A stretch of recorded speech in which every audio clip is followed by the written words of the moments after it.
අද අපි කියලා දෙන්නේ මේ විදිහට රසවත් අමුණු කොළ සම්බෝලයක් කොහොමද හදාගන්නේ කියලා. ඉතින් ඔයා මගේ channel එක subscribe කරලා නැත්නම් subscribe කරන්න. ඒ ළඟම තියෙන bell icon එකත් click කරන්න. එතකොට දාන වීඩියෝ එකක් ටක් ගාලා ඔයා ගාවට ගෙන්න ගන්න පුළුවන්. එහෙනම් ඉක්මනින් අපි බලමු කොහොමද මේක හදාගන්නේ කියලා. මේ තියෙන්නේ හොදලා පිරිසිදු කරගත් අමුණු කොළ. මේවට සමහර ප්‍රදේශවල අඟුණ කොළ කියලාත් කියනවා.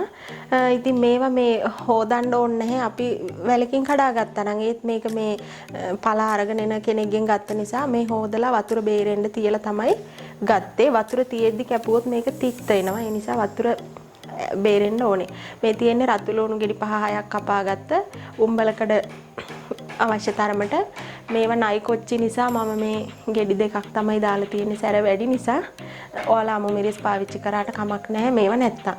දෙහි කෑල්ලක් අවශ්‍ය පමණට ලුණු මේ තියෙන්නේ පොල් බෑවක භාගයක් ගාලා පොල් අඩලක කොටසක් ගාපු පොල් ටිකක් ඕන අපිට.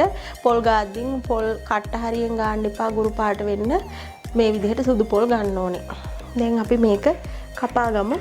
කපා ගද්දි කොළ මෙන්න මෙහෙම තමයි තියන්නේ. නැට්ට මේ එක පැත්තක නැට්ට ඊළඟට මේ අගිස්ස කොටස ඊගාවට මෙහෙම මෙන්න මෙහෙම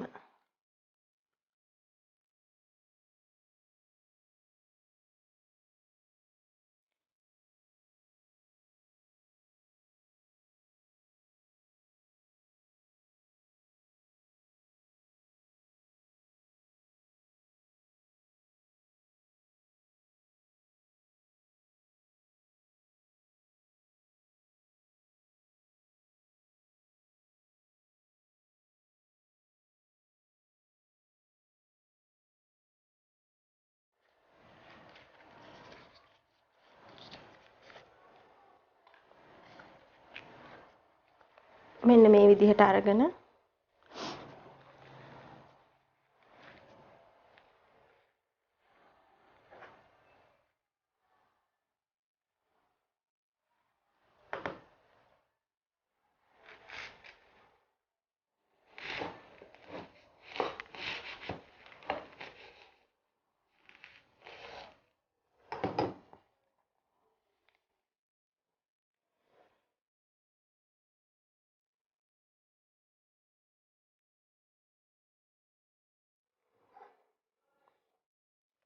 මේක ඊටාම සිහින් වෙන්න ලියා ගන්න ඕනේ.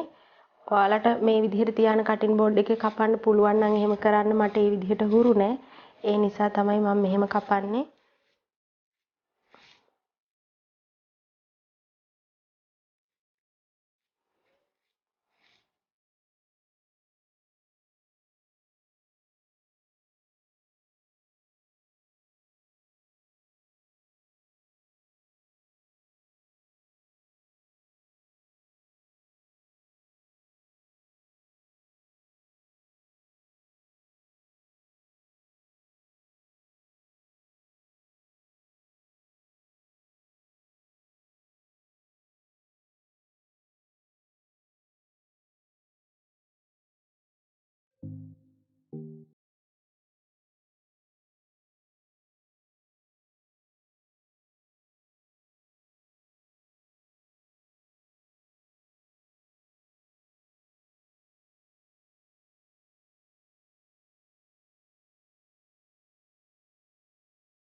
දැන් මේ ඉතුරු වෙලා තියෙන නැටි ටිකනේ අපි ඒ ටික ගන්නෙ නැහැ. ඒ ටික විසි කරනවා. මේ හීන් වෙන්න කැපිලා තියෙන්නේ.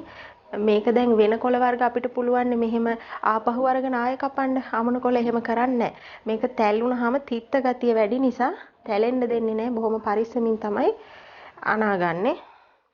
අපි දැන් මේක අපි අනා ගන්න භාජනයේට දා ගන්න ඕනේ.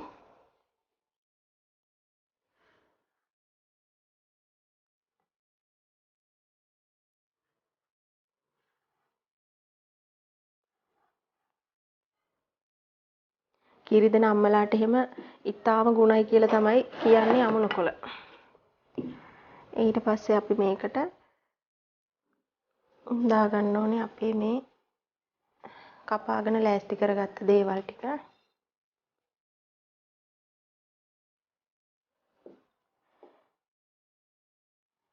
පොල් එකෙන් අපි චුට්ටක් දාමු. අපි හිතුවට වඩා ඒක පොඩ්ඩක් අඩුවෙන් තියෙන නිසා මම ඒකෙන් මේ විතර ටිකක් දා ගන්නවා. දාලා ලුණුත් රස අනුව දා ගන්න ඕන. ඔයාලට ඕනි තරමට එඹුල් ටිකත් එකතු කරන්න ඕනේ. මේ ඇට නෑ මේ දෙහි කෑල්ලේ. ඔයාලා බලන්න ඇට තියෙනවා නම් අයින් කරලා මෙහෙම මිරිකන්න.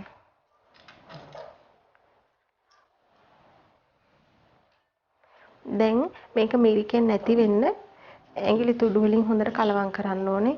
මිරිකුණාම මේක තිත්තයි.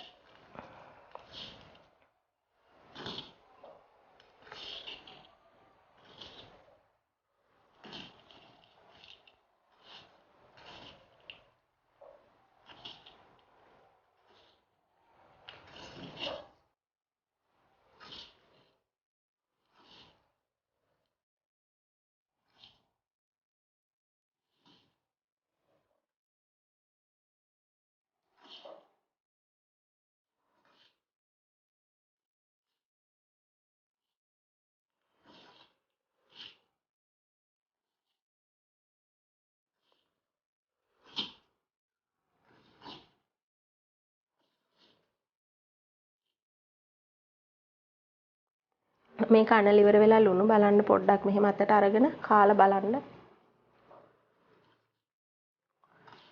ලුණු හෙඹුල් දෙකම ඇති. ඉතින් මේ තමයි අපි හදාගත්ත අමනු කොළ සම්බෝලේ. ඔයාලත් මේ විදිහේ අමනු කොළ සම්බෝලයක් හදලා රස බලන්න. තවත් අලුත් වීඩියෝ එකකින් නැවත හමු වෙමු.